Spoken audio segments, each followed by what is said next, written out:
जो तुम्हें सिखाएं। हाँ, पर इस तरीके से डायरेक्टली नहीं कर सकते ना भाई। तुम मुझसे एक दिन ऐसा पिटेगा ना। चलो, तो ये सवाल है हमारे आंखों के सामने, इसे सॉल्व करना सीखते हैं, ठीक है। मैंने कुछ दिन पहले एक वीडियो रिलीज करी थी, उसमें ये था P N equal to P N minus one plus P N minus two. इसी आइडिया से ये क्वेश्चन फ्रेम करा गया है, ठीक है। तो अब, अरे हम तो सबसे निकाल सकते हैं भाई, तुम क्यों टेंशन ले रहे हो, हम देखो कैसे कैसे निकालते हैं। टेंशन की तो बात ही नहीं है। एन स्क्वायर को हमने टी एन डिक्लेयर कर दिया, तो क्या हो जाएगा, T N plus two equal to three T N plus one plus four T N, ठीक है। तो अब हम क्या कर सकते हैं इस स्टेप पे। अगर हमें इक्वालिटी की क्वेश्चन बनाए, x square minus three x minus four equal to zero, और इसके रूट्स अगर अल्फा और बीटा है, बात समझ आ बात समझ आ रही है। ह- हल्के में ले रखा है, हल्के में ले रखा है। बात समझ आ रही है कि नहीं? तो अगर टीएन जो है तुम्हारा, वो दो फॉर्म का हो सकता है, समझ रहे हो। तो वो पता चलेगा किस फॉर्म का होगा, ए जीरो को देख करके, ठीक है। अगर ए जीरो ये है, तो टी जीरो क्या होगा, सिक्स होगा। सही बात है कि नहीं। अगर टी जीरो सिक्स होगा, तो टी जीरो सिक्स होगा। तो टीएन जो है तुम्हारा ये है, समझ रहे हो। टीएन जो है तुम्हारा ये इस फॉर्म का होना चाहिए, ए इंटू अल्फा की power N plus B into beta की पावर, इस फॉर्म का होगा ना। हाँ ना, बोल दो भाई। तो अब हमें करना है कैलकुलेशन, और कैलकुलेशन करना हमें आता है। तो अगर टी जीरो जो होगा, वो कितना होगा, ए, सॉरी, अल्फा, सॉरी, ए प्लस बी, और ये है हमारा सिक्स के इक्वल। और टी वन कितना होगा, अगर ए वन रूट फोर्टीन है। क्या जे के परव्यू में नहीं है, ये तो है ना। न्यू अरे न्यूटन सम, ये तो न्यूटन सम है, ये तो जे के परव्यू में आता है। देखो, ज्यादा बकवास की हमें आदत नहीं है। टी वन की वैल्यू फोर्टीन है, ये हो जाएगा a into alpha plus B into beta equal to fourteen, ठीक है। अब इसके रूट्स अगर तुम निकालोगे तो वो कितने आ जाएंगे, x minus four into x plus one. कहाँ पे प्लस सी किया।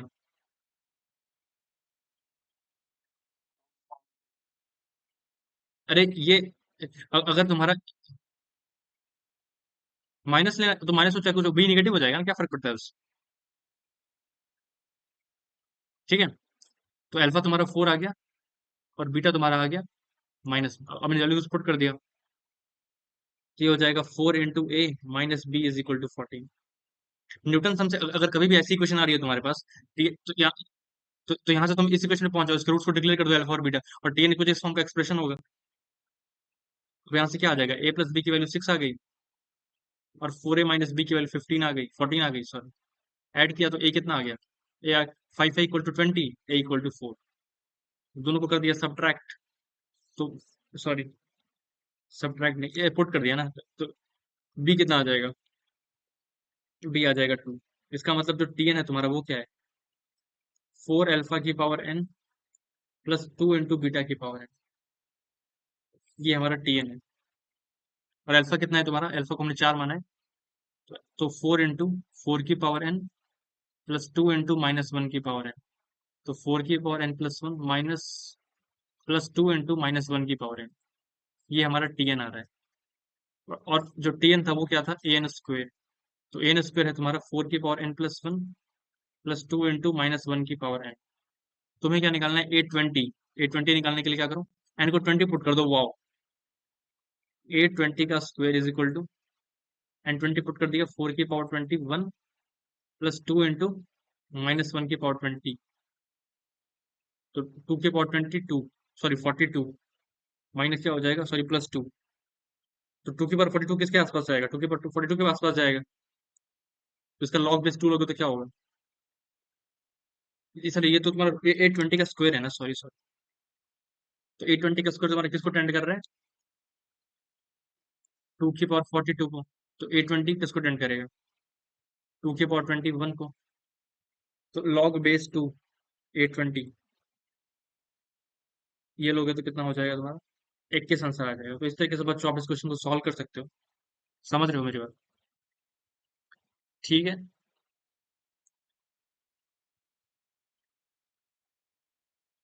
ठीक है, तो जैसे कि मैंने बोला कि मैंने डिस्कस किया था, ग्रुप पे भेजा था। इसको हम डिस्कस करते हैं कैसे कर सकते हैं इस वाले क्वेश्चन को। दे रखा है दो कॉर्ड हैं पैराबोला की पी क्यू और आर एस, और जो कि इंटरसेक्ट कर रही है पाई/3 एंगल पे।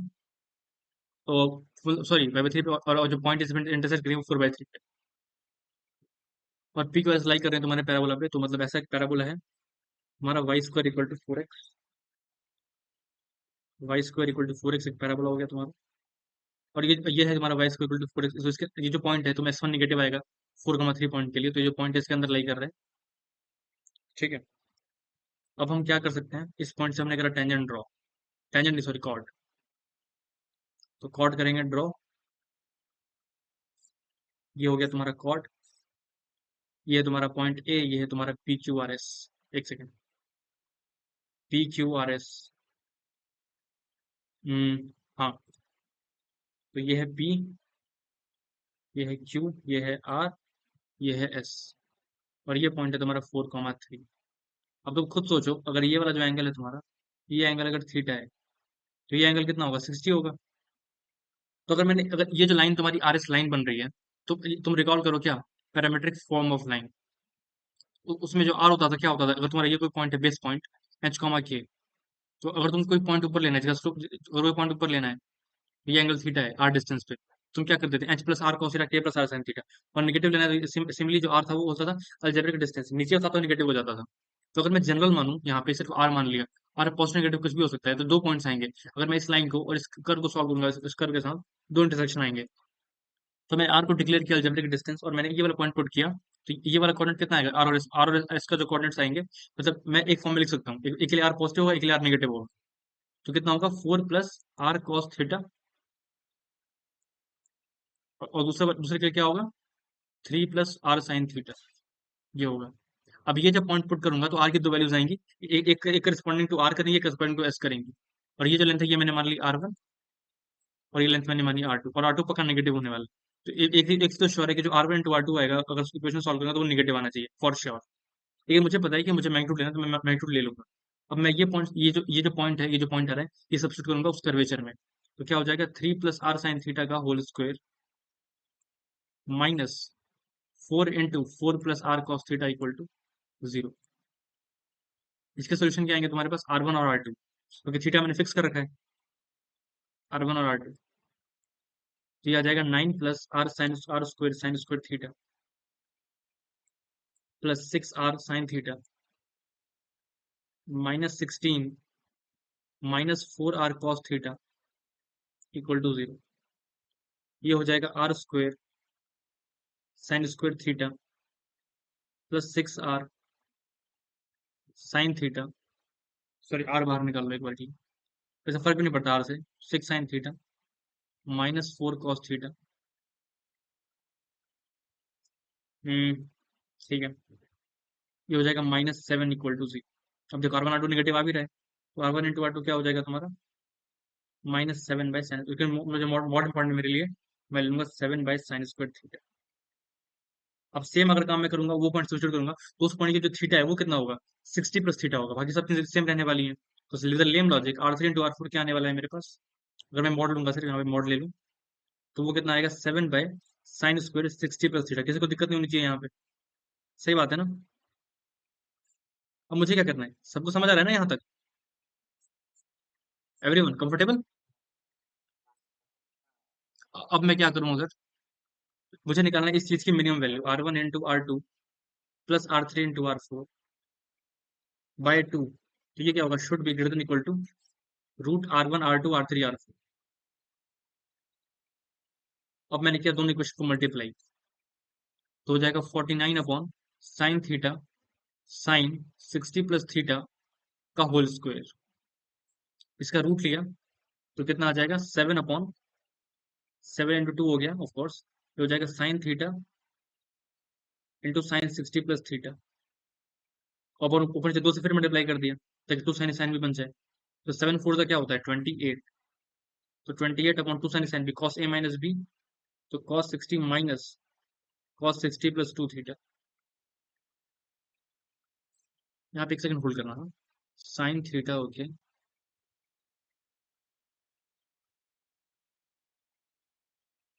अ, ये मैंने क्या कर दिया, एक मिनट। 7 into 49, ठीक है। हाँ, अब सही है, सही है, सही करा। अब ये इसका मैक्सिमम नेगेटिव कितना हो सकता है, मतलब पूरा -1 हो जाए ये ओवरऑल। तो मतलब थीटा कितना हो जाए, 60 डिग्रीज हो जाए ना। तब अपने आप, क्योंकि इसको मुझे करना है मैक्सिमाइज। समझ रहे हो ना, इसको इसको मैक्सिमाइज करना है, तो अगर नीचे वाला मैक्सिमाइज हो गया तो अपने आप पूरा मिनिमाइज हो जाएगा ना। ये मैक्सिमाइज करने के लिए क्या करो, इसको -1 कर दो कॉस पे। तो थीटा 60 कर दो, तो ये पूरा कॉस पे -1 हो जाएगा, तो क्या हो जाएगा, 28 डिवाइडेड बाय 1/2 + 1। मतलब कितना आ जाएगा, 56/3।